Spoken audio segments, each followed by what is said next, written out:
ছবি ভাইরাল হয়েছিল, যাতে দেখা গেছিল যে চুল ঠাকুরের এলোমেলো অবস্থায় আছে। কি বলবো, কি ব্যাপারটা হচ্ছে যে আমরা সকালবেলা আমরাও দেখেছি, তো ঘটনাটা এখন তো কীরকমভাবে হয়েছে আমরা জানি না। তবে আমরা জানতাম করছি কোনো মানুষ, সাধারণ মানুষ এসে এরকম কাজ করবে না, হয়তো কোনো মেন্টালি ডিস্টার্ব বা কোনো মানসিক ভারসাম্যহীন লোক এরকম কাজ করলেও করতে পারে। যাই হোক, আমাদের এই কাজের জন্য আমরা প্রশাসনকে জানিয়েছিলাম, প্রশাসন আমাদের যথেষ্টভাবে তৎপরে হেল্প করেছেন এবং তারা এসছেন।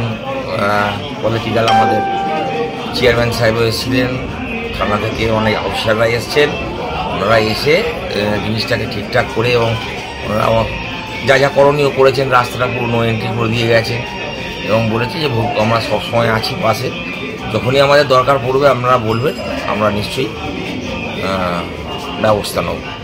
আর হবে না, আমরা আশা করি আমরা এরকম কাজ আর হবে না। কোনো মানসিক ভারসাম্যহীন লোক বা বিকৃত মানুষের মানসিকতার মানুষ হয়তো করে ফেলেছে।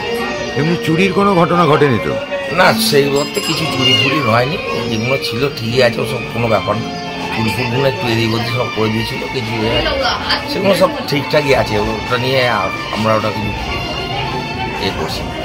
পুলিশ প্রশাসন থেকে যথেষ্ট সাহায্য করেছে? হ্যাঁ, আমাদের যথেষ্ট সাহায্য করেছে এবং বলেওছে যে আমরা দেখছি ভবিষ্যতে যেন কখনোই এরকম কাজ কেউ করতে না পারে, সেটাও আমরা দেখি। এবং পুরপ্রধান তিনি নিজেও নিজেও এসছেন এবং তিনি নিজে আশ্বাস দিয়ে গেছেন যে পরবর্তীকালে এই কাজ যেন না হবে না। আপনার নাম?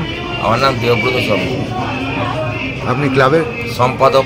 ক্লাবের সম্পাদক, পুজোর ক্লাব সম্পাদক, জাগরণ।